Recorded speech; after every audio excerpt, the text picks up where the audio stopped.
KBS 3라디오 연중기획 라디오 열린 채널 우리가 만드는 우리 이야기 제3편 활보하는 언니들.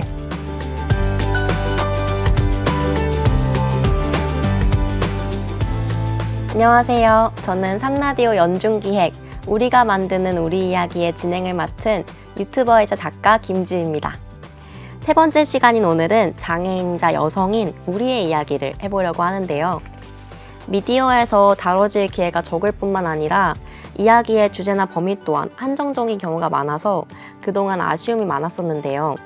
그래서 오늘 저보다 세상을 조금 더 살아본 언니들과 함께 장애 여성으로서 만나는 일상과 세상을 마음껏 활보하며 이야기하는 시간 가져보도록 하겠습니다.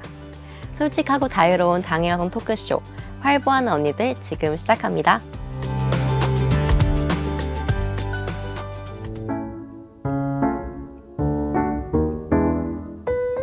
지금 여러분께서는 KBS 3라디오 연중기획 라디오 열린 채널 우리가 만드는 우리 이야기 제3편 활보하는 언니들을 듣고 계십니다. 저는 휠체어를 타고 칼럼을 쓰는 19살 유지민입니다. 네, 오늘 함께 이야기 나눌 게스트분들이 스튜디오에 나와 계시는데요. 자기소개 먼저 부탁드리겠습니다. 서윤 언니부터. 안녕하세요. 홍서윤입니다. 네, 저는 KBS 장애인 앵커를 했고요. 지우의 책에 나오는 언니인데 사실 이제 책 내용을 말할 수는 없고 아무튼 다양한 이야기를 또 지우랑 함께 나누게 돼서 무척 영광스럽고 반갑습니다. 반갑습니다. 오늘 엄청나게 화사하게 입고 오신 언니가 계시는데 네, 자기소개 부탁드립니다. 네, 안녕하세요. 저는 장애 패션 브랜드 이게나를 운영을 하고 있는 박다운이라고 합니다. 반갑습니다. 네. 제 책에서는 이제 40대 주자로 나오셨죠? 그렇죠. 네. 네, 그럼 또 바로 옆에 계신 또 다른 핑크 주인공 자기소개 부탁드립니다. 네, 안녕하세요. 전윤선이고요. 저는 무장애 여행과 관련해서 활동을 하고 있고요. 저도 KBS에서 이 무장애 여행 관련해서 오랫동안 일주일에 한 번씩 방송을 하고 있어요. 어쨌든 간에 여기 모인 분들이 그렇게 저렇게 다 연결이 되네요. 네. 반갑습니다. 반갑습니다.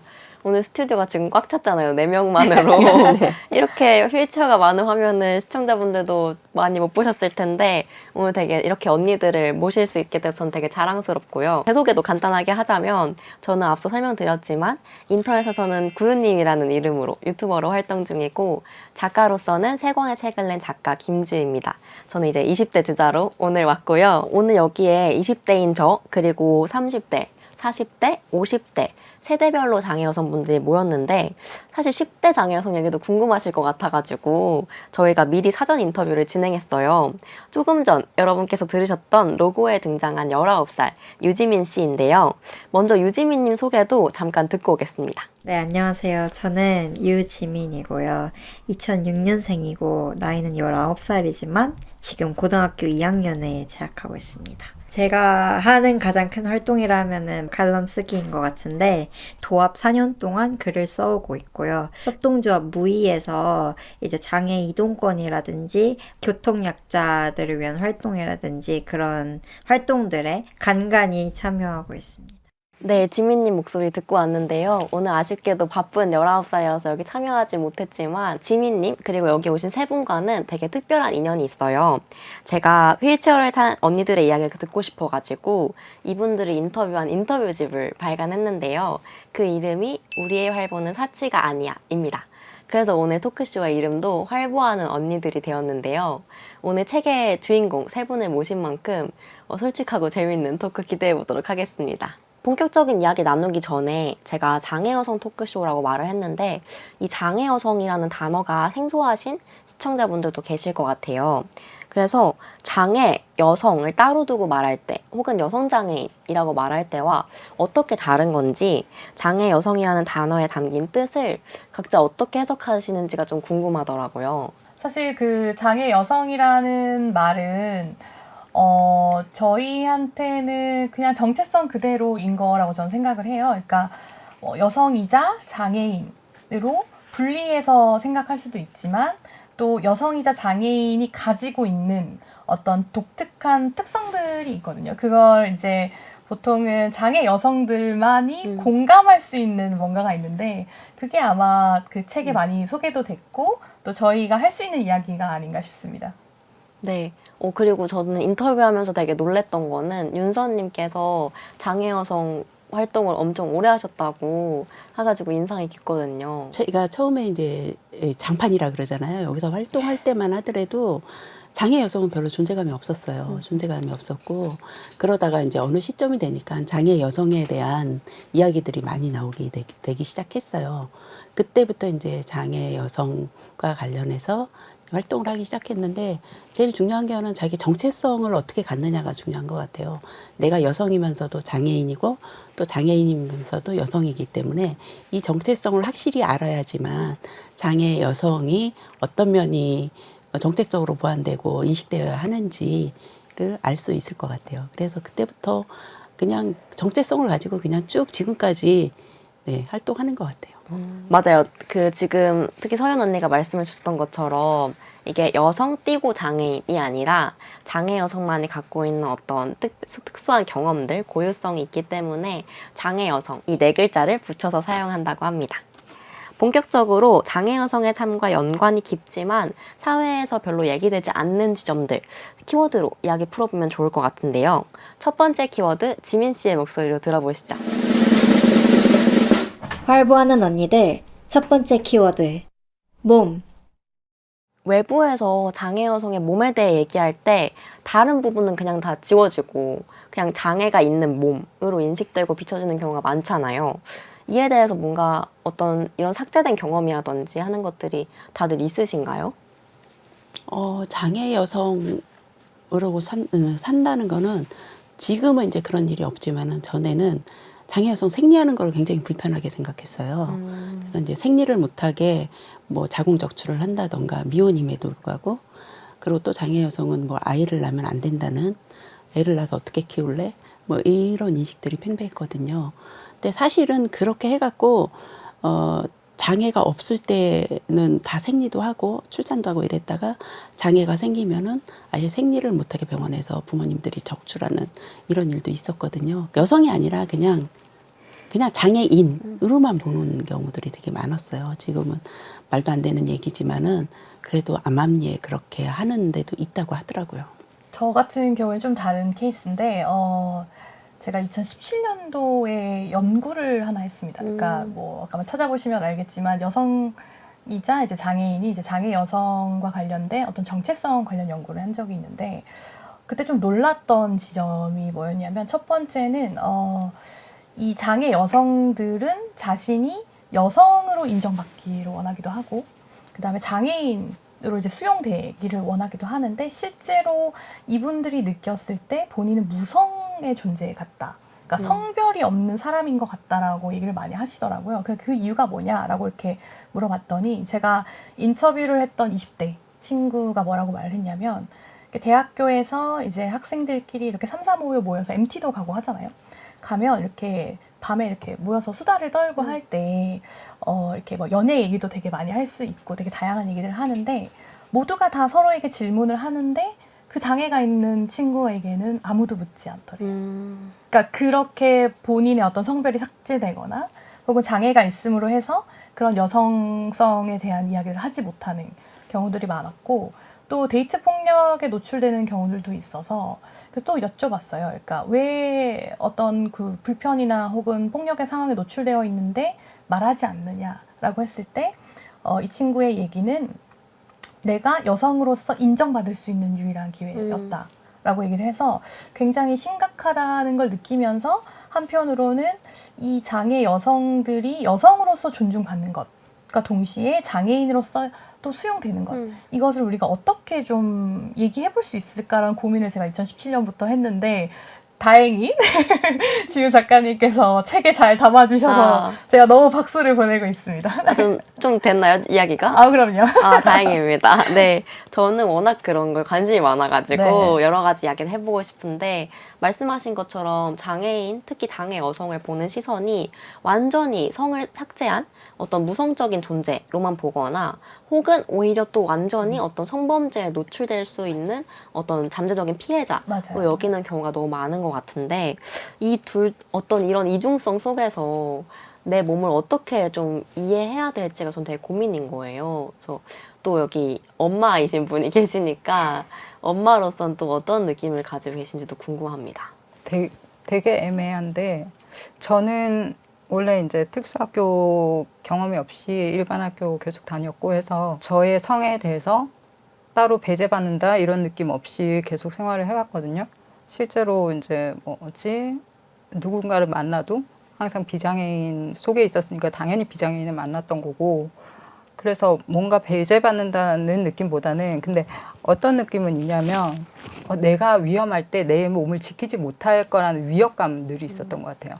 혹시 내가 선택한 이 사람이 내가 보이는 그대로의 사람이 아니라 뭔가 조금 위협적일 수 있는 사람이면 그때 내가 어떻게 도망치지?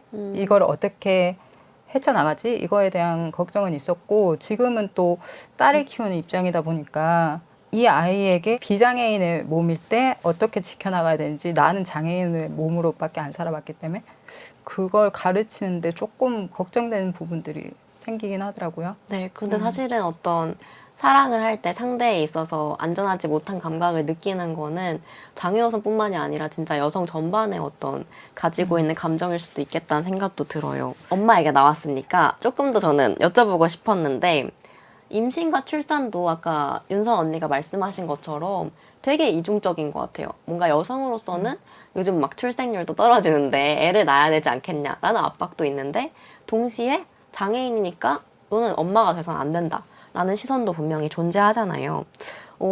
이런 시선에 있어서 다들 임출산을 어떻게 생각하고 계신지도 좀 궁금해요. 엄마이신 분이 다운 언니밖에 없는 걸로 알고 있는데 다들 어떠신가요? 30, 40, 50대로서. 저는 장애가 없을 때 출산을 했어요. 야. 네, 장애가 없을 때 출산을 해서 그런 거는 잘 경험하지 못했고요.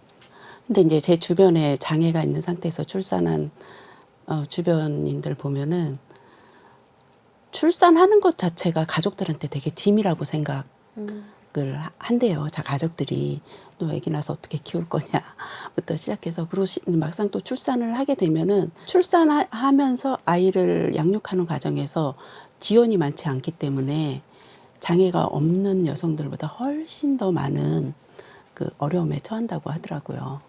그런 면들 때문에 그런 지원만 제대로 잘 된다면은 장애인들도 얼마든지 출산할 수 있고 양육할 수 있는데 그런 지원이 제대로 안 되기 때문에 출산하는 거에 대해서 되게 꺼려하고 또 하나는 장애가 있으면은 아기 나면은 아기가 유전되지 않나? 이런 생각들을 되게 많이 하는 것 같아요. 그래서 이거는 분명히 장애가 있다고 하더라도 유전적인 게 있고 아닌 게 있거든요. 근데 장애가 있으면은 무조건 뭐 유전이 될 거다라는 생각들을 많이 하는 것 같아요. 네, 아직까지도 장애에 대한 이해가 진짜 많이 필요한 시점인 것 같은데 저는 책 인터뷰하면서도 다운 언니가 말씀해 주셨던 공동육아에 대해서도 좀 인상 깊었었거든요. 말씀하신 것처럼 특히 장애 여성들은 아이를 키우는 데 있어서 많은 지원과 어떤 제도적인 도움이 필요한데 사실은 한 아이를 키우는데 온 마을이 필요하다는 말이 있는 것처럼 이게 그냥 단순히 장애인의 문제가 아니라 정말 아이를 기르는 과정에서는 정말 많은 사람들의 어떤 배려도 필요할 수도 있고 도움도 필요할 수도 있고 혹은 관용이 필요할 수도 있는데 그런 점에서 저는 다운 언니가 따님을 키웠을 때의 어떤 방법이 되게 인상적이었어요. 그래서 그걸 좀 소개해 주시면 좋을 것 같아요. 저는 지금 이제 얘기를 들으면서 생각을 했던 게 장애인이든 비장애인이든 요즘 아이를 키우는 건 누구나 힘들고 그리고 양육의 많은 부분을 외부에서 찾거든요. 뭐 일찍 유치원을 보낸다든지 뭐 어린이집을 보낸다든지 근데 그 선택을 저는 조금 빨리 했던 것 같아요. 하랑이 그 딸내미 이름이 하랑인데 하랑이가 100일이 되기 전부터 어린이집을 보냈거든요. 100일 잔치를 어린이집에서 했고 그러면 나는 무엇을 해야 될까? 아이를 돌보지 못하는 상황이니까 100일 된 아기는 진짜 무서워요. 목도 못 가누고 빽빽 울면은 내가 감당을 못하니까 그러면 어떻게 해야 될까를 생각을 하다가 선택한 거는 그러면 유치원 보낼 돈을 내가 벌어서 오자. 그래서 일을 선택을 하고 빨간 아이를 거의 맡긴 거나 마찬가지인데 맡기고 낮 시간에는 유치원, 어린이집에서 애를 보게 하고 저녁에 와서 잠깐 이제 부모님 불러서든 아니면 남편은 일찍 오라 그러든 해가지고 공동 육아를 하고 그리고 아침 일찍 7시 반 되면 유치원차에 또 실어 보내는 거예요. 근데 그렇게 해도 애는 커요. 잘 크고 오히려 되게 독립적으로 큰 것 같아요. 엄마는 아침에 일어나면 일하러 가는구나. 그러면 나는 유치원을 가서 친구들이랑 놀아야지. 그게 아이를 내가 온전히 돌보지 않는다고 해서 아이한테 미안한 게 아니고 아이와 함께 있을 때 온전히 시간을 보내는 게 정말 중요하다고 생각하거든요. 그래서 선택과 집중을 잘해야 되는 게 장애 여성으로서의 또 과제가 되지 않을까? 진짜 실용적인 팁을 말씀해 주셨는데요.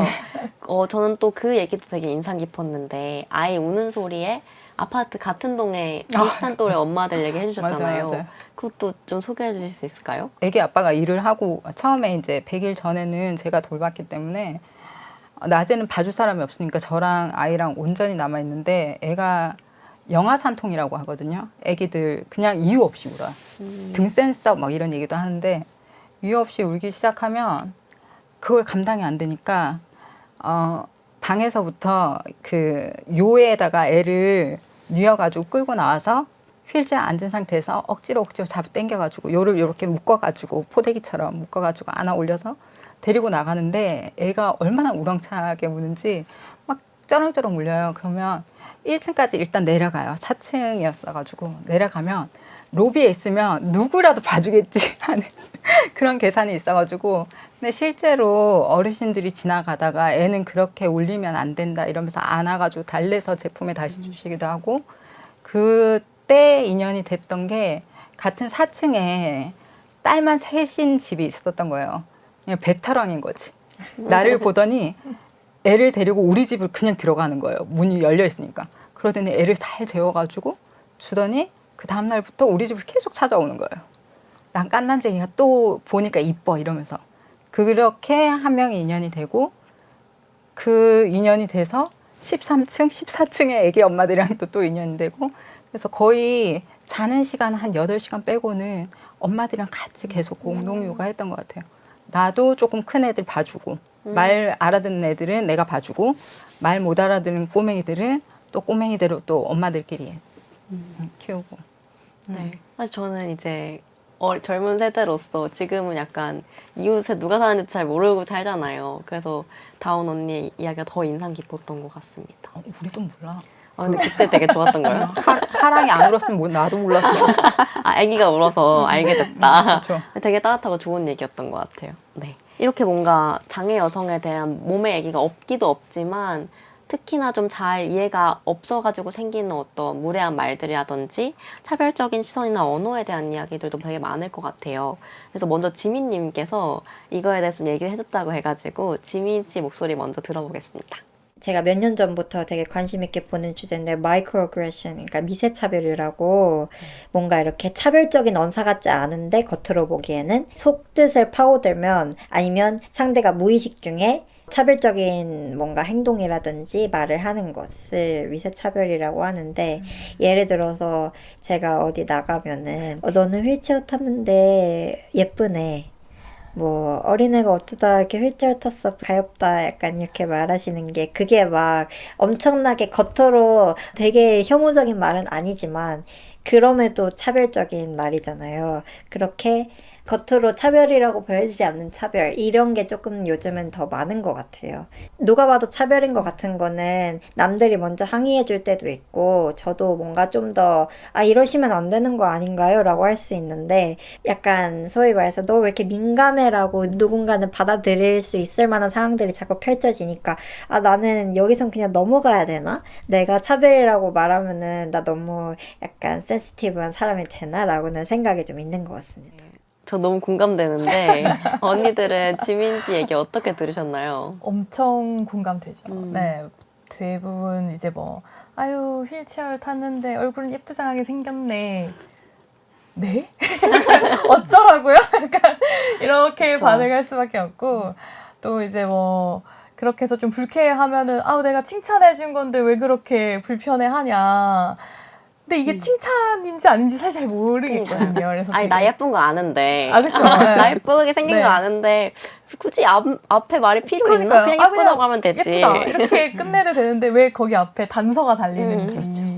그게 좀 아쉬울 때가 많죠. 네.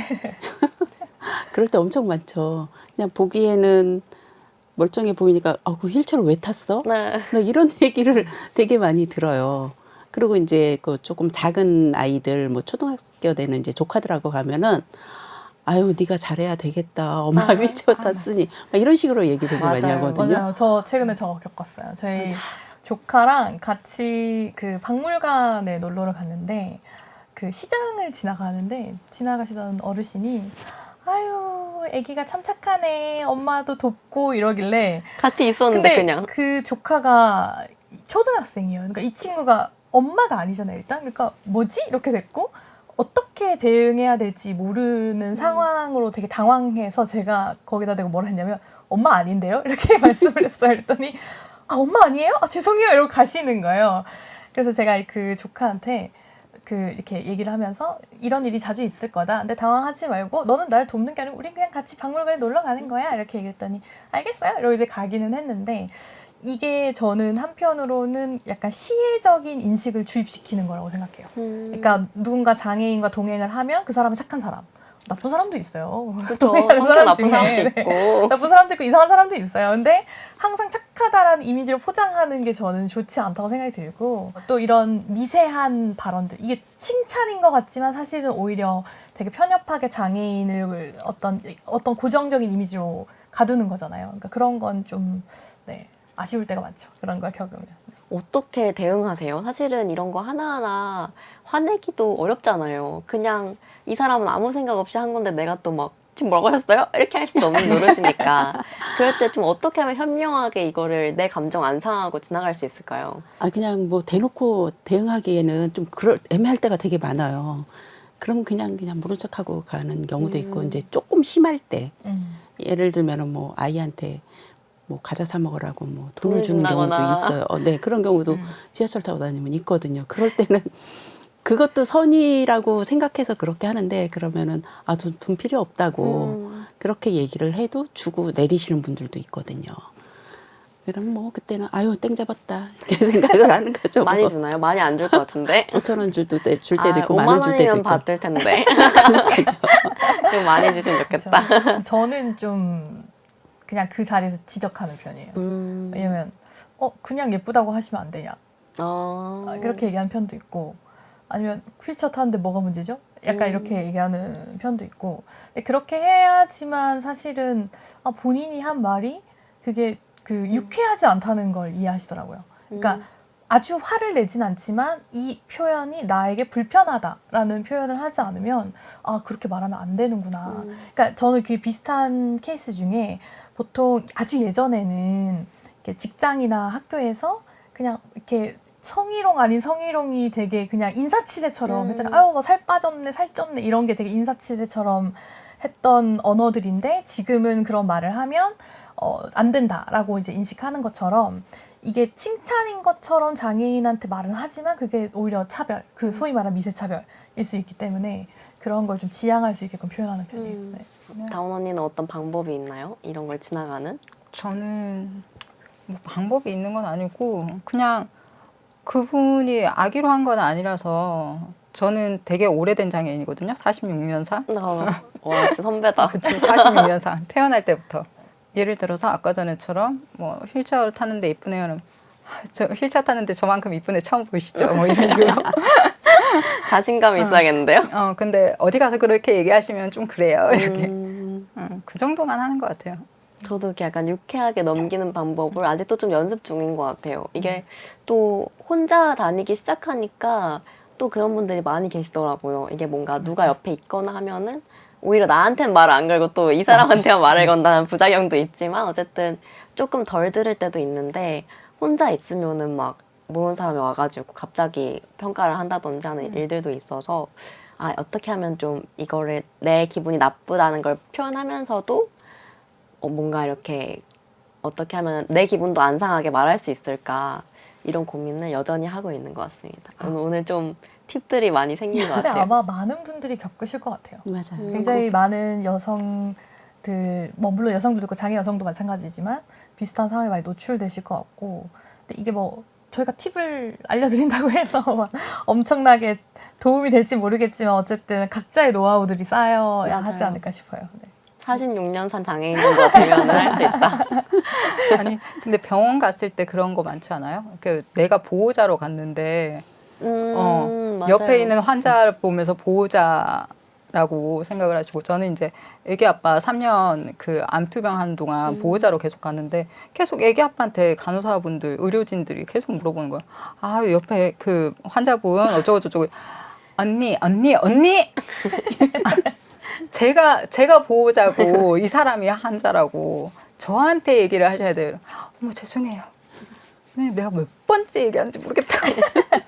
근데 정말 이게 미세차별이라고 엄청 생각해요. 많아요. 맞아요. 엄청 근데 많아요. 저는 이게 병원뿐만 아니라 대부분 어떤 장애인과 동행하는 사람이 있는 경우에 대부분 이제 그 동행을 하시는 분한테 여쭈죠. 그러면 저 같은 경우에도 저한테 얘기하세요. 라고 정확하게 얘기하고요. 왜냐면 그렇지 않으면 의사소통을 할 수 있고 또 충분히 저의 의사를 피력할 수 있는데도 불구하고 뭐랄까요, 제가 약간 뭐랄까 꼬다 놓은 보리자루? 약간 이런 느낌이 들 때가 굉장히 많긴 해요. 의사 네. 결정권을 박탈당해. 아, 그렇죠. 맞아요. 맞아요. 네.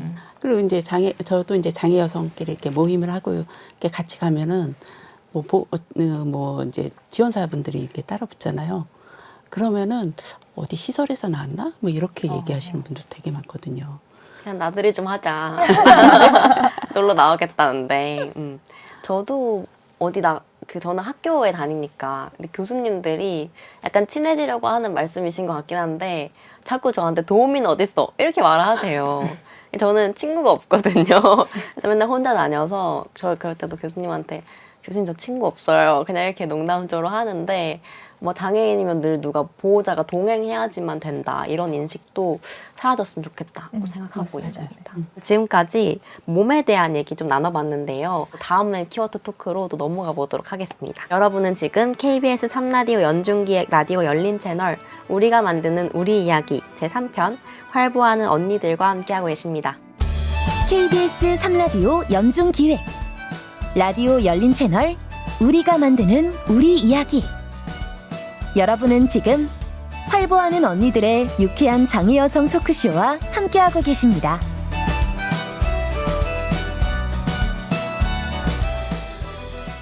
네, 그럼 두 번째 키워드로 넘어가 보겠습니다. 두 번째 키워드 역시 지민 씨의 목소리로 준비되어 있습니다. 들어보시죠. 활보하는 언니들 두 번째 키워드 운동. 네, 이번 키워드 운동은 두 가지 의미를 담고 있는데요. 일단은 으쌰으쌰 운동하는 신체 활동으로서의 스포츠 운동이 있고 또 이른바 뭔가 데모 시위라고도 할 수 있는 그런 사회 운동 무브먼트에 대해서도 의미를 담고 있는데요. 이 주제에 대해서도 다들 전문가셔가지고 할 말들이 좀 많을 것 같아요. 근데 먼저 스포츠로서의 운동 얘기부터 해볼까 하는데요. 앞서 말했던 몸과도 조금 연결되는 부분인 것 같은데 지금 이제 운동을 대한민국 장애인 중에서는 열심히 한다고 볼 수 있는 홍서연 씨, 네. 어떤 운동을 하고 계신지 좀 소개 좀 부탁드릴게요. 사실 저는 되게 게으른 편이어서 운동을 잘 안 했어요. 안 하고 특히 중량 친다고 하죠. 이렇게 무거운 거 드는 운동을 정말 싫어합니다. 정말 싫어하는데 최근에 이제 테니스를 너무 하고 싶은 거예요. 근데 테니스를 하고 싶은데 한번 갔더니 테니스 한번 그 라켓을 휘둘렀다가 어깨가 너무 빠질 것 같아서 그걸 포기하고 그래도 라켓 스포츠를 너무 배우고 싶어서 찾아보다가 그 미국에서 엄청 흥한 피클볼이라는 라켓 스포츠가 있어요. 그래서 그걸 하고 있고 마치 피클볼 전도사처럼 네, 온 동네를 다니면서 피클볼을 치라고 해서 네, 지우 씨도 한번 와서 해보긴 했는데 네, 푹 빠져 있습니다. 푹 빠져 있고 이게 방송 나갈 시점이 언제인지 모르겠지만 이제 조만간 대회를 나갈 예정이어서 하지만 이제 대회를 빙자한 여행을 가는 거예요. 어디로 가세요? 안동을 갑니다. 안동에 재밌겠다. 가서 네, 그래서 가서 맛있게 먹고 맛있게 놀는데 재밌게 놀고 대회는 그냥 깔끔하게 지는 걸로. 아, 왜요? 이긴다고 사고 가야죠. 생각보다 쟁쟁하신 분들이 많더라고요. 아. 아, 진짜 언니가 피클볼 처음에 가르쳐 줄 때 너무 좋았고, 정말 막 진짜 피클볼 전도사예요. 뭔가 피클볼 협회에서 상이라도 줘야 된다고 생각하는데, 정말 막 많은 여성 장애인들을 네. 끌어모아서 운동을 하고 근데 계시잖아요. 사실 저는 그게 되게 중요했던 이유 중에 하나가 장애 여성들이 운동을, 그러니까 스포츠를 배울 수 있는 기회가 적어요. 너무 적어요. 특히 이제 선천 장애인분들은 스포츠에 대한 이해도가 굉장히 낮고, 그 다음에 내가 과연 할 수 있을까? 이런 고민들도 많이 하고, 재활이 아니면 일상에서 운동을 할 기회가 많지는 않더라고요. 근데 저도 마찬가지고, 그 다음에 제가 이제 중도 장애인으로서 이제 스포츠를 배울 때도 재활이 아니면 배울 일이 거의 없는 거예요. 근데 이제 피클볼 하게 된 건 사실은 취미 삼아 배우려고 했던 거죠. 취미가 거의 지금 직업처럼. 그 자격증도 있으시잖아요. 그럼요. 제가 국내 최초로 3급 지도자와 그 다음에 심판, 휠체어를 와. 탄 선수 중에는 이제 심판 와. 자격증을 땄어요. 근데 되게 감사하게도 그 심사를 해주시는 심사위원분들이 이렇게 약간 어와둥둥처럼 어여삐 여겨서 제가 잘 딸 수 있었습니다. 아, 언니는 중량 치는 걸 좀 싫어한다고 하셨는데. 너무 싫어요. 저는 좀 좋아하거든요. 아, 진짜요? 네, 네. 그러니까 저는 PT를 하고 있고. 네. 여기서 보여주기 좀 그런데 여기 알통도 생겼어요. 아주 쬐끄맣지만 네. 알통이 근데 여기 아무도 안 보니까 저 너무 가냘파서 좀 부끄러워. CG로 좀 이렇게. 만져보실래요? 만져보세요. 오. 약간 부심이 있거든. 좀 단단하지 않아요? 그렇다고 할게요. 네.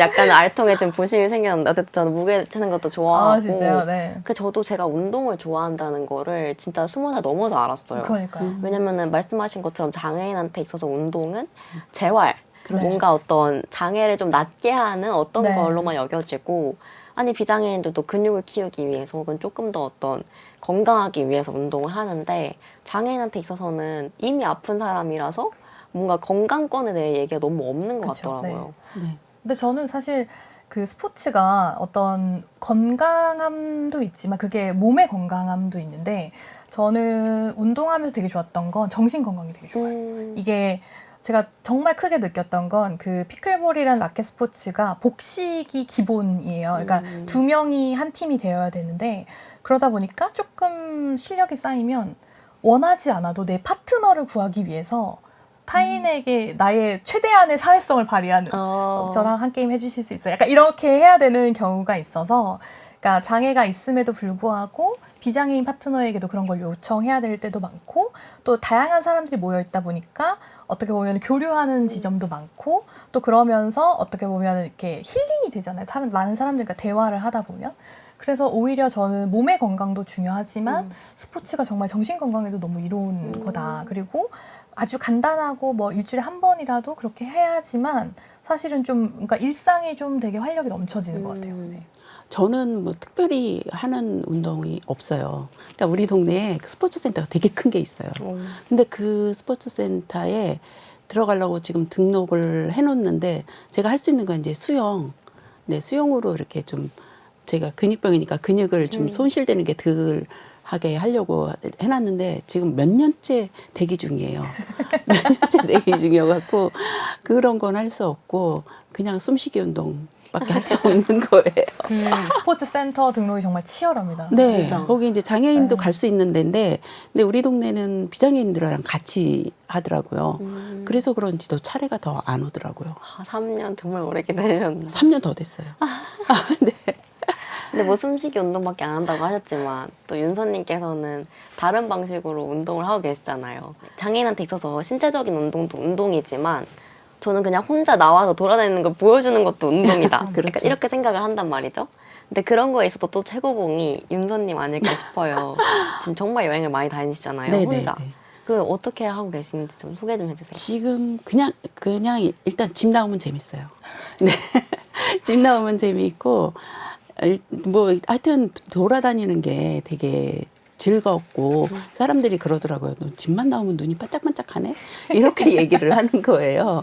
그래서 이제 이렇게 여행할 때 재밌고, 그다음에 이제 그 NGO 활동하다 보니까는 우리가 살아가면서 겪어야 되는 많은 제약들이 있잖아요. 이런 것들이 그냥 직접 겪게 되니까는 이런 걸 조금씩 사람들의 생각을 좀 바꾸고 하는 것들이 되게 재밌고, 그다음에 이런 일들이 혼자 하면은 되게 지루하고 힘들 텐데 요즘에는 이제 많은 분들이 같이 하니까는 이게 재밌게 하고 있어요. 처음에는 이 밖에 나오는 것조차도 되게 어려웠는데 지금 웬만하면은 다 나올 수 있잖아요.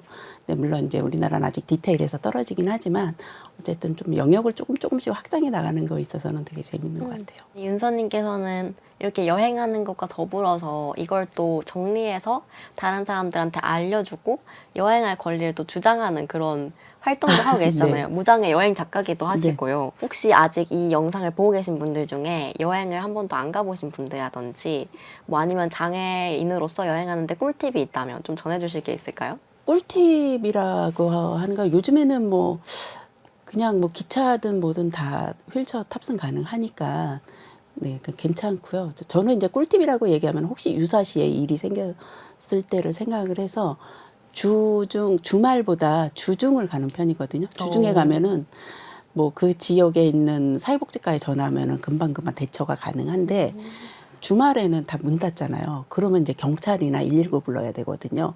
근데 요즘에는 경찰들도 왔다가 봐가지고 웬만하면 잘 안 도와주고 그냥 가는 경우도 있더라고요. 그래서 주중에 많이 가는 편이에요. 그리고 또 하나는 저도 이제 주말에 여행하고 싶거든요. 너무 사람이 많아가지고 맞아요. 자리가 있어도 없어요. 네, 자리가 있어도 없는 경우가 너무 많아요. 식당에 분명히 자리가 있는데 없다고 들어오지 말라 그러고 예약됐다 그러고 막 이런 경우들이 너무 많은 거예요. 근데 그럴 때마다 이제 언제쯤 우리도 주말에 나가서 이렇게 좀 자유롭게 다닐 수 있을까 하고 요즘에는 계속 주말마다 나오고 있거든요. 네, 계속 주말마다 나오고 있는데 여전히 사람이 많아가지고 네, 그래도 주말마다 장애인 한 명이라도 나오는구나. 이렇게 생각하고, 그 다음에 또 장애인들 중에서 또 직장 다니시는 분들 많잖아요. 그럼 주말에 나올 수밖에 없기 때문에, 네, 자꾸 나와야 네, 손님으로 인식하는 것 같아요. 또 다른 운동을 하고 계시네요. 주말에 여행하기 운동. 네, 네. 저도 동참하겠습니다. 저는 최근에 또 운동이라고 하면은 저는 호주에 얼마 전에 갔다 왔잖아요. 저도 혼자 여행은 처음이었는데 호주에 갔을 때 서핑을 해봤어요.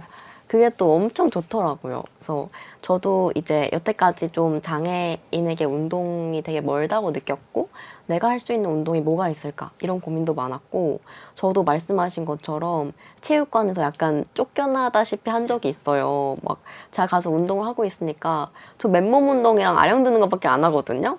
근데 사고가 날 수 있다고 혼자는 오지 말라고 하시는 거예요. 그래서 되게 서럽고 운동을 하고 싶어도 못하는 순간들이 너무 많았는데 제가 호주에 교환학생을 갔을 때 서핑의 날이 있어서 이거 나도 할 수 있을까? 못하겠지? 근데 가서 그냥 애들 서핑하는 거 구경만 해야겠다. 나 누가 좀 안아서 모래사장에 뉘어달라고 해야겠다. 이렇게 생각을 하고 갔어요. 근데 거기 가니까 서핑 강사분이 저한테 너무 자연스럽게 서핑 수트를 그냥 주는 거예요. 뭐 물어보지도 않고. 그래서 나도 할 수 있어? 물어보니까 왜 못하냐. 너가 원하면 당연히 할 수 있다라고 해서 그때 저 물 되게 무서워하는데 큰맘 먹고 서핑을 해봤거든요. 근데 그때 너무 재밌었고 조금 더 적극적으로 활동해야겠다라고 다시금 마음을 먹게 돼가지고 제가 그 비슷한 경험 있잖아요. 어떤 경험이죠? 제가 KBS 앵커 끝나자마자 이제 유럽 여행을 갔다 와서 이제 책을 썼잖아요. 그 책에 아마 책 보신 분들도 많을 거예요. 책 보신 분들이 이제 패러글라이딩 했던 그 사진과 그 내용들을 보시고 많이 아실 텐데 그때 상황이 되게 비슷했어요. 그러니까 저도 그 스위스의 패러글라이딩이 너무 유명하다는 걸 잘 알았고 그러니까 현지에 가서 업체에 가서 저 혹시 패러글라이딩 할 수 있냐 이렇게 물어봤더니 우리 업체는 못하는데 그 주변의 업체 중에 장애인분이랑 했던 데가 있대 연결해 줄게 이렇게 해서 연결해서 갔는데 물어봤어요 똑같이 혹시 저 휠체어 타는데 괜찮을까? Why not? 왜 안 돼? 이렇게 얘기해 주시는 거예요. 그래서 이제 패러글라이딩을 했고 그런 에피소드를 막 주변에 설파했더니 이제 많은 분들이 패러글라이딩도 도전하시고 했는데 근데 재밌는 건 그게 참 해외는 잘 되는 것 같아요. 근데 한국은 계속해서 안전상의 이유로 잘 안 된다 이렇게 계속 얘기하셔서 좀 그런 거 좀 바뀌었으면 좋겠어요, 저도. 네. 진짜 why not의 자세가 좀 필요한 맞아요. 것 같아요. 필요하고 근데 또 한 번 그렇게 서핑을 경험하고 나니까 거절당해도 한 번 더 찔러봐야겠다는 그럼요. 생각이 들어서 전 이번에 마라톤도 나갔다 왔거든요. 이게 막 엄청 그 전문적인 경기는 아니었고 시민들이 다 같이 참여하는 행사긴 했는데 그래도 마라톤 나갔다가 혹시 휠체어 탔다고 거부하면 어떡하지? 이런 고민도 했어요. 근데 마라톤도 전동 휠체어로 가시는 거 아니에요? 비밀이 아직 비밀이에요. 나중에 걸어서도 갈 건데. 네, 저도 수전동으로 갔고요. 어쨌든 근데 5km 친구 손잡고 같이 뛰었거든요. 근데 그것도 너무 재밌었고. 친구만 힘든 거? 네. 저는 하나도 안 힘들었죠. 1등도 할 수 있었는데 제가 좀 그럼요. 빠졌습니다. 네. 이렇게 해봤더니 좀 더 이제 또 운동을 열심히 더 열심히 해야겠다. 해야 됩니다. 네. 뭐 이 운동이든 저 운동이든 열심히 운동하기 운동 또 열심히 하겠다는 생각도 많이 했습니다. 그래서 우리가 뭔가 어떤 엄청 큰 사회적 대의를 위한 운동에 막 뛰어들지 않더라도 사실 우리가 어떤 비장애 중심적인 사회에서 살아가는 것 자체가 운동이라는 생각을 많이 하고요. 제 책에서도 나왔지만 오늘 오시지 못했지만 효선님께서 우리는 이미 장애라는 걸로 사회를 한번 깼어 라는 말을 해주셨는데 그것 좀 되게 인상 깊어서 진짜 우리가 하는 모든 행동이 어떤 사회적인 운동이 될 수 있겠다는 생각을 많이 하는데 사실 다온님께서도 다온 언니가 가방을 만드는 사장님이시잖아요.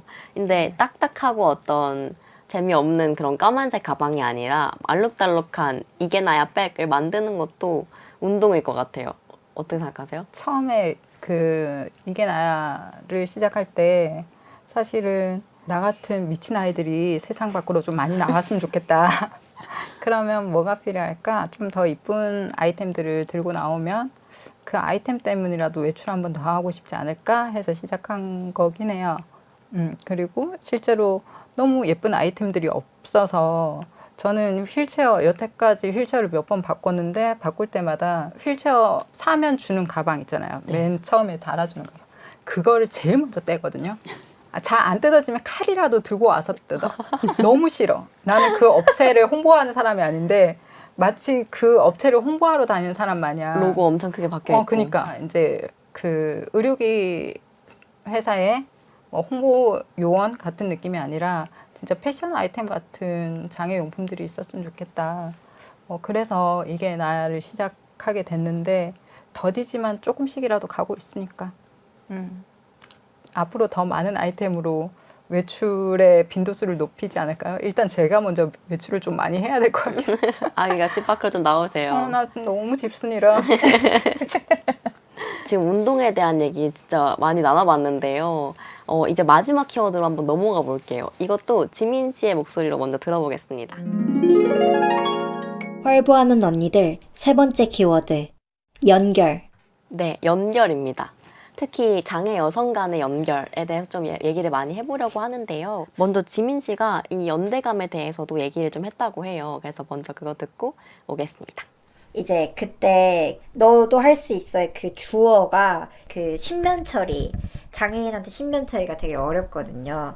제가 혼자서 화장실을 못 갈 때였어요. 그래서 항상 부모님이 어디 조금 오래 나가면 같이 나가야 되고 여행도 혼자 못 가고 이럴 때였는데 그 신변 처리하는 거를 나도 했으니까 너도 할 수 있어 지민아라고 선생님이 저한테 말씀을 해주셨었어요. 그래서 그냥 해봤는데 하니까 되더라고요. 그래서 지금은 혼자서 제가 이번 겨울에 멜버른에 혼자 2주 동안 여행도 갔다 오고 그랬거든요. 어떠세요? 당사자의 목소리를 들어보니까. 근데 이건 좀 그 비하인드가 있어요. 이게 뭐냐면 저는 제가 어릴 때 비슷했잖아요. 어릴 때 저도 이제 10살에 장애가 생겼고 저희 부모님이 저를 쫓아다니면서 신변 처리를 해주셨거든요. 어머니가. 근데 저는 그게 너무 싫었어요. 그러니까 내가 해볼 수 있을 것 같은데 왜 못하게 하지? 그래서 그 독립성 그리고 그 어머니의 손을 떠나기 위해서 굉장히 많은 노력을 했고 근데 이제 그걸 하다 보니까 생각보다 그렇게 어렵지 않더라고요.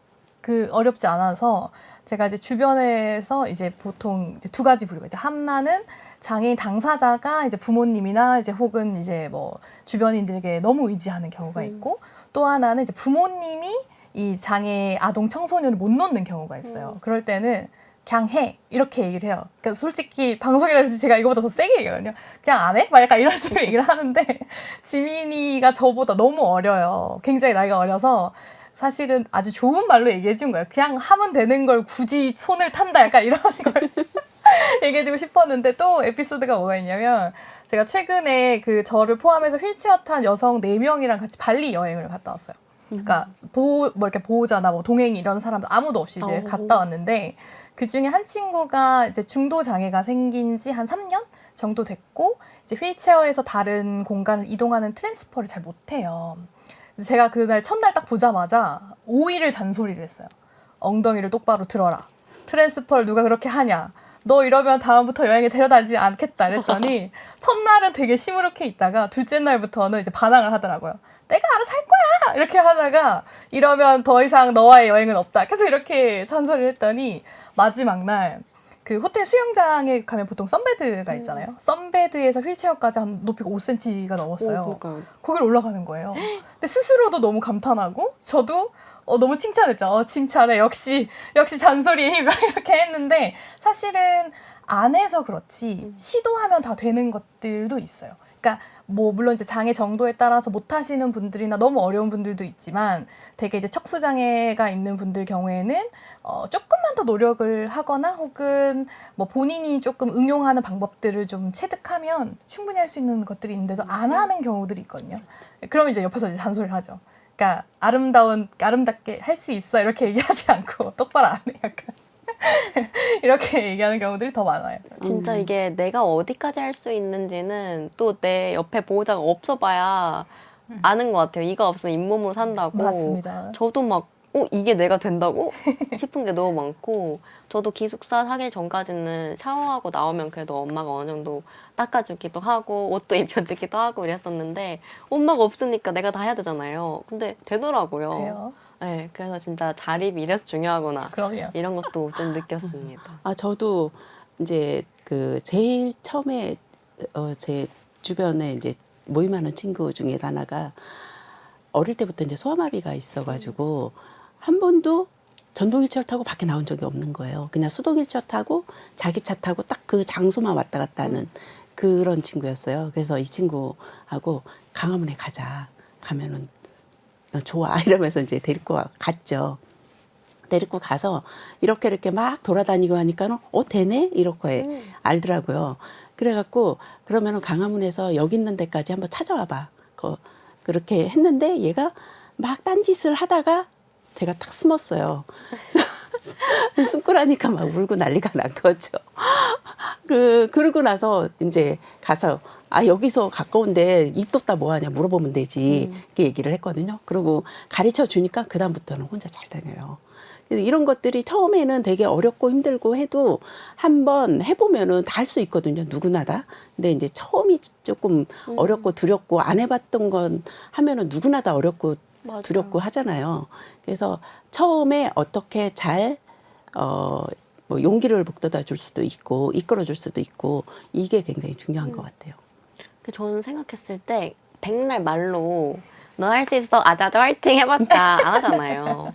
근데 언니들이 나서서 약간 보여주면 서연 언니처럼 나도 할 수 있었으니까 너도 할 수 있어 라고 말하거나 아니면 윤서님처럼 그냥 데리고 나와버리거나 하는 순간 너무 많은 것들이 바뀌는 것 같아요. 그래서 전 더더욱이나 어떤 장애 여성 간의 연결이라든지 서로 연대하는 게 너무 중요하다는 생각을 많이 하는데요. 뭔가 이런 순간을 저는 되게 언니들을 보면서 많이 느끼는데 언니들도 좀 다른 장애 여성들을 보면서 이런 감정을 느낄 때가 있나요?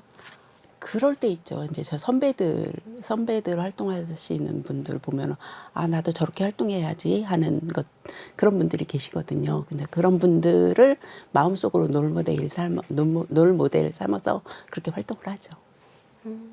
조용하신 다원을 그 가이. 네. 내향형 인간이라니까. 근데 저는 사실은 46년산이잖아요. 생리를 처음 시작할 때도 그렇고 대학교 들어왔을 때도 그렇고 고등학교 때도 그렇고 직장 생활할 때도 그렇고 제 주변에는 장애인 분들이 거의 없었어요. 그래서 모든 걸 제가 다 알아서 처리를 해야 되고 그 시행착오들을 많이 겪었단 말이에요. 그리고 애 낳을 때도 그랬었던 거고 근데 이제 유튜브 보다가 우연히 지우님, 저요? 고르님 채널을 봤는데 유튜버 중에서 뇌 성마비 있는 분들이 그렇게 많지 않았잖아요. 처음 할 때 그죠? 제가 나는- 최초였답니다. 나 완전 그 골수 팬이잖아요. 처음부터 안녕 고르님이에요. 이거부터 부끄러워요. 그때부터 그래서 보면서 이렇게 어린 친구들한테 내가 겪었던 거를 좀 얘기를 해주면 조금 덜 힘들고 그리고 조금 더 빨리 성장할 수 있을 텐데 물론 공부는 지우님이 훨씬 잘하시니까 공부 쪽으로는 아니지만 이렇게 실생활에서 도움이 될 수 있지 않을까 그 생각이 들었고 결론은 내 몸을 내가 얼마나 더 이해를 하고 내 몸을 얼마나 굴려보느냐의 차이인 것 같아요. 물론 선행한 분들의 팁이 있다 그러면 훨씬 빠르게 성장을 할 수 있고 빠르게 배울 수 있겠지만 내가 독립하고자 하는 의지가 없어서 내 몸을 굴려보지 않으면 어차피 누가 가르쳐줘도 못하는 거야. 그러니까 맞아요. 내가 의지를 가지고 내 몸을 많이 굴려봐야지 성장이 되는 것 같아요. 저도 너무 공감되는 게 저도 뭐 한번 이제 월경을 시작한다든지 하는 경험들을 했을 때 엄마도 비장애이니까 보통 엄마한테서 이런 걸 배우는데 너무 어떤 배울 데가 없는 거예요. 이런 거에 있어서라도 장여성끼리 이제 연결되는 게 중요하다는 생각을 하는데 어떻게 하면 우리가 좀 더 친하게 자주 만날 수 있을까요? 저는 이 얘기에 너무 공감하는 게 저희가 그 비슷한 고민으로 이제 장애 여성 모임을 만들고 그 안에 이제 지우 씨도 멤버로 이제 있는데 저희가 한 50명 넘게 있어요. 근데 이제 사실 이 월경에 대한 문제, 특히 휠체어에 앉아 있는 여성들에 대한 고민들이 엄청 큽니다. 왜냐하면 말은 안 해서 그렇지 굉장히 그 옷을 입을 때도 되게 어렵고 화장실 처리할 때도 되게 어려워요. 근데 그나마 저는 되게 감사한 건 최근에 그 여성용품들 중에 특히 이제 생리대 이런 것들이 팬티형 생리대가 되게 잘 나오잖아요. 맞아요. 지금은 얘기할 수 있어요. 지금은 어떤 브랜드가 너무 좋더라. 막 이렇게 얘기해도 전혀 어렵지 않은데 그래도 한 5년 전? 이 정도만 해도 팬티형으로 생리대를 쓰는 경우가 거의 없었어요. 그래서 그럼 이제 암암리 얘기하죠. 이제 그 어르신들용 그거 괜찮다. 그러면은 정말 그러고 아니면 오버나이트 중에 뭘 쓰면 그걸 그냥 오버나이트지만 나이트라고 생각하지 말고 쓰면 된다. 이러면 이제 다들 이렇게 사보는 거예요. 그래서 저도 최근에 이제 어떤 한 분이 그 팬티형 그 라이너를 되게 선호하고 추천해 주셔서 써봤는데 좋더라고요. 저도 네. 그거 쓰는데 너무 좋아요. 브랜드 얘기를 못 하겠습니다. 네. 네, 그래서 그런 것들도 되게 중요하고 저는 다온님 얘기랑 좀 되게 공감했어요. 저도 이제 제가 자랄 때 주변에 장애 여성들이 거의 없었고 거의 그냥 혼자 이 없으면 잇몸으로 살아야지 하면서 살다 보니까 또 하나 느꼈던 건 좀 세대 차이를 느꼈어요. 근데 특히 제가 이제 만나뵀던 장애 여성분들은 되게 출산해야지, 결혼해야지 이런 데 좀 포커스가 많이 맞춰져 있었는데 모르겠어요. 제가 또 30대고 제 또래 여성들이 가지고 있는 비슷한 가치관들이 있잖아요. 그러면 결혼보다는 뭔가 커리어 측면에서의 좀 고민들이 클 텐데 그런 분들이랑 만났을 때도 어떻게 하면 내 삶을 더 잘 살 수 있을까? 그런 거 훨씬 더 많이 고민하게 됐고 또 그러다 보니까 또 꿀팁들을 쉐어하게 되죠. 안 그래도 언니가 만든 그 모임 이야기가 나와서 말인데 저도 거기에 소속이 되어 있는데 정말 저는 그때 더 소속감을 많이 느꼈던 것 같아요. 장애 여성으로서의 정체성도 그렇고 그전까지는 그냥 내 얘기를 아무 데서도 안 하네? 외롭다 약간 이 정도였다면 그 메신저 방에 들어간 순간 정말 뭐만 물어보면은 거의 챗GPT처럼 나오잖아요. 뭐 오늘 명동 가려고 하는데 휠체어 접근 가능한 식당 추천해주세요 이러면은 막 10개씩 올라오잖아요. 10개 정도가 아니고 누가 더 많이 올리 내가 추천한 식당 가야 해. 약간 이런 분위기잖아요. 그러니까 그런 게 너무 신기했고 맞아요. 뭔가 질문을 했을 때 그건 나도 잘 모르는데가 아니라 내가 해봤어 말해줄게 하는 그런 분위기 같은 것들이 너무 좋았던 것 같아요. 질문이라고 하니까 우리 지민 씨도 언니들한테 질문이 있대요. 그래서 지민 씨 음성 들어보면서 또 대답을 한번 해보겠습니다. 장애인으로서 일단 저는 직업을 가지고 사는 건 어떤지, 이제 장애인으로서 취업 시장에서 뭔가 불리한 면은 있을 것 같은데 그게 되게 추상적이니까 안 그래도 먹고 살기 힘든데 이 장애인으로서 불이익을 받는 건 뭐고 그럴 땐 또 어떻게 대처해야 되고 이런 게 지금 되게 궁금하고요. 또 좀 더 사적인 면에서는 임신 출산 같은 그런 연애나 이런 사랑 이야기 같은 걸 저는 아직 연애를 제대로 해본 적이 없어서 그런 것들이 궁금합니다. 네. 아, 해보긴 했던 것 같고요. 했네. 네, 비밀은 없죠. 일단 지민 씨가 지금 이런 크게 보면 두 가지 질문, 커리어적인 질문이랑 어떤 연애와 사랑에 대한 질문을 줬는데 좀 해주고 싶은 말이 있으세요, 다들? 사실 장애 여성들이 이제 뭐 지금 뭐 20대 30대는 자기가 커리어 쌓는 게 더 중요하고 지금 여성들과 똑같이 그렇게 생각을 하잖아요. 근데 이제 제가 활동할 때만 하더라도 장애 여성들이 우선 여성이라는 여성성을 인정받는 게 되게 중요했었고, 그 다음에 여성성을 인정받는 것 중에서 뭐를 하면은 뭐 여성성을 인정받는 게 장애 여성이라고 해서 대부분의 여성들이 하는 뭐 임신 출산 아니면은 뭐 가사 같은 거 이런 것들을 안 시키는 거예요. 네, 그런 것들은 너는 그냥 장애가 있으니까 못해 이렇게 딱 배제시켜 놓고 하니까는 그러니까 제 또래나 제 위에 선배 그다음에 바로 밑에 이런 분들은 내가 결혼해서 아기 낳고 그다음에 가사 일을 하는 거. 네, 이거를 이제 가장 자기가 여성성이 있다라고 생각을 했어요. 이제 그게 왜 그러냐면은 그 전에 있는 장애 여성들은 대부분 공교육에 다 배제된 분들이거든요. 남성보다 훨씬 많이 공교육에 배제됐으니까는 올바른 이제 질 좋은 직업을 가질 수가 없는 거예요. 자기가 가질 수 있는 거는 뭐 그냥 결혼해서 아기 낳고 그다음에 그나마 가사라도 내가 할 수 있으면 이었거든요. 근데 그런 것들이 안 됐기 때문에 그 여성성을 찾는 게 그냥 가사 일 하는 거, 아이 낳는 거, 뭐 이런 거 시댁한테 인정받는 거. 그래서 이제 제 주변의 장애 여성들을 보면은 대부분 또 가장이 되게 많아요. 네, 장애 여성들이 다 가장인 거예요. 그 가장이면은 그냥 뭐 이렇게 밖에 나가서 뭐 일도 해야 되지, 또 육아도 해야지, 살림도 해야지, 시댁에도 잘 보여야 돼. 이런 일들이 너무 많은 거예요.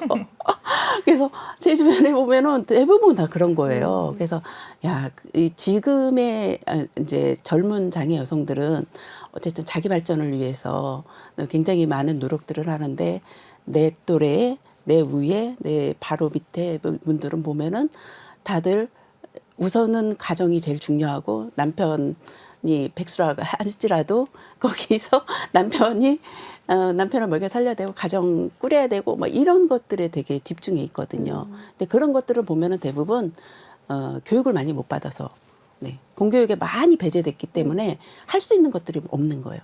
그나마 그게 가장 할 수 있는 것들. 그렇기 때문에 근데 지금은 이제 지훈님이나 서윤님 보면은 너무 멋진 거예요. 너무 멋져서 어쨌든 지금도 장애 여성들은 자기가 뭐 하려고만 하면은 직업도 예전보다 폭이 많이 넓어졌으니까는 네, 어떤 면에서는 조금 더 플러스 되는 면도 있고 사회 전체적으로 보면은 좀 마이너스가 훨씬 많지만은 그럼에도 불구하고 플러스 되는 요인을 찾아서 하면은 네, 길은 있을 거라고 생각돼요. 진짜 여기서 어떤 세대가 다르다는 거를 조금 느끼는데 뭐 여전히 필요한 얘기고 또 어떻게 살아왔냐에 따라서 본인이 추구하는 건 진짜 다른 거라서 그러면은 저도 아직 취준생이고 제 직업이 어떻게 될지 모르는데요. 그래도 조금 더 저보다 언니 분들 어떻게 커리어 관련해서 어떤 조언을 해주실 수 있을까요? 이미 작가가 직업 아니세요? 아, 그런 돈을 벌 수가 없습니다. 베스트셀러. 아, 네. 네, 열심히 작가 되시기 하겠습니다. 바라겠습니다. 사실 저는 지금의 20대 혹은 10대 장애 여성들한테 해주고 싶은 얘기는 뭐냐면 제가 뭐 장애 여성뿐만 아니라 모든 이제 저보다 어린 그 친구들한테 하는 얘기가 제발 사회복지 하지 마. 예요. 제가 사회복지 전공 출신인데도 하지 말라고 하는 이유가 뭐냐면 장애인 한 사람이 어떤 분야에 가게 되거나 그 분야의 커리어가 있잖아요. 그 분야 전체가 바뀝니다. 맞아요. 굉장히 접근성이 좋아지고 장애 감수성이 높아져요. 그래서 제가 최근에 얘기했던 친구한테는 그 친구가 이제 조경학과를 다니다가 이제 사고로 대학교 때 이제 사고로 이제 그 조경학과를 자퇴하고 사회복지로 전향을 하겠다고 해서 굉장히 많이 말렸어요. 너가 조경학과를 가서 그 어떤 장애인을 위한 접근성이 높은 조경에 대한 고민을 하는 것이 훨씬 더 도움이 된다. 그리고 제가 이 방송 오기 전에 이제 강의를 하고 왔는데 거기에서도 뭐라고 말씀드렸냐면 앞으로는 ESG 시대다. ESG 시대의 다양성은 필수입니다, 여러분. 그러면 장애인이 해야 할 일이 정말 많아요. 그럼 지호님도 마찬가지지만 이 마이너리티 디자인 이런 것들, 그다음에 책도 마찬가지고 방송도 마찬가지고 뭐 기술, IT 모든 면에서 이 장애인들이 해야 할 일들이 있는 거죠. 근데 이 많은 장애인들이 다 사회복지만 배우면 그러면 진짜 손은 누가 키우죠?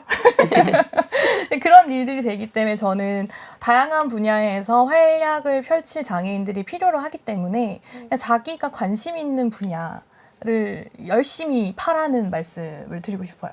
너무 중요한 말씀인 것 같아요. 그러니까 장애가 있다고 해서 어떤 누군가를 또 돕는 이런 일도 보면 중요하지만 그렇게 한정되는 것이 아니라 내가 그 분야에 갔을 때 그 분야의 환경을 바꿀 수 있다는 말이 너무 중요한 말인 것 같습니다. 벌써 떠들다 보니까 시간이 훌쩍 지나갔어요. 그래서 이제 맞춰야 될 시간인데요.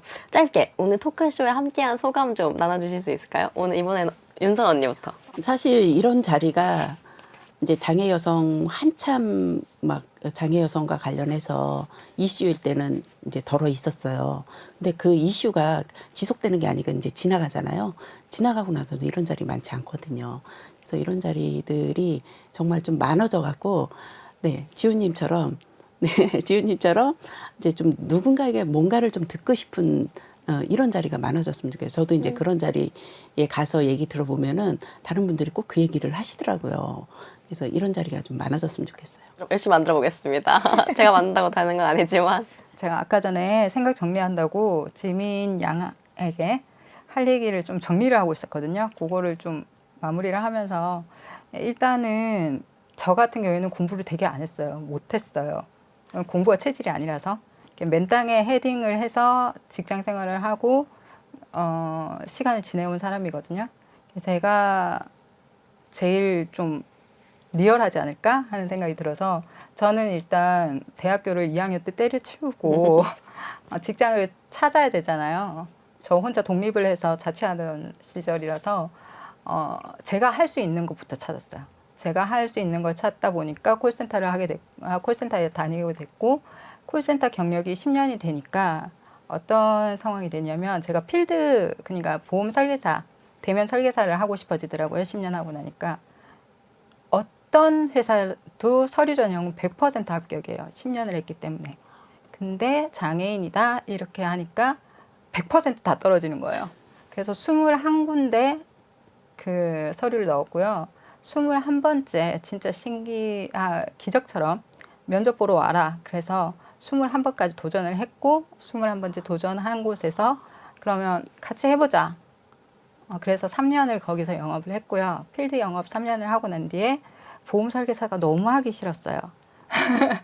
하기 싫어서 이번에는 화장품 방판 쪽으로 방향을 돌렸는데 역시 대면 영업이고 전국을 다 다녀야 되는 직업군인데 저의 히스토리가 쌓였잖아요. 그동안 콜센터 10년이 있었고 그리고 필드 영업 3년이 있었고 그렇기 때문에 방문 판매를 하고자 해서 그 해당 직원분한테 그 직급자한테 연락을 했는데 이미 나의 그 경력이 쌓였기 때문에 그때는 그분들도 장애를 들먹일 수 없게 되더라고요.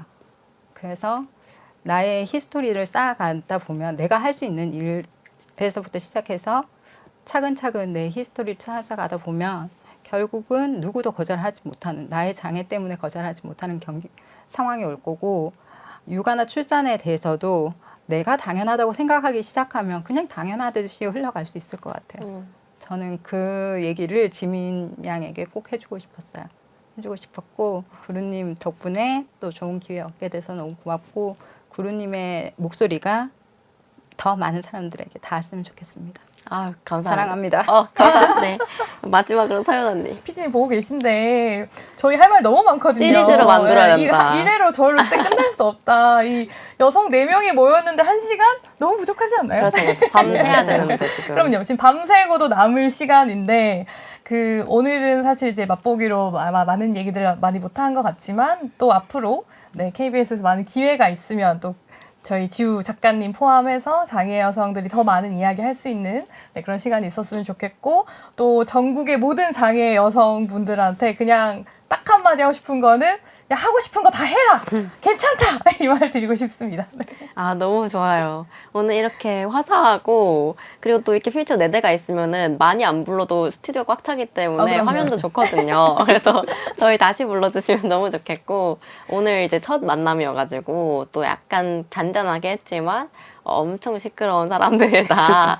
라는 거 말씀드리면서 다음에 또 이런 기회가 있으면 좋겠습니다. KBS 3라디오 연중기획 라디오 열린 채널 우리가 만드는 우리 이야기 제3편 활보하는 언니들이었고요. 자우림의 Something Good 들으면서 저희는 여기서 인사드리겠습니다. 오늘 함께 해주신 홍서윤, 박다온, 전윤선 언니 정말 감사드리고요. 지금까지 진행의 김지효였습니다. 감사합니다. 감사합니다.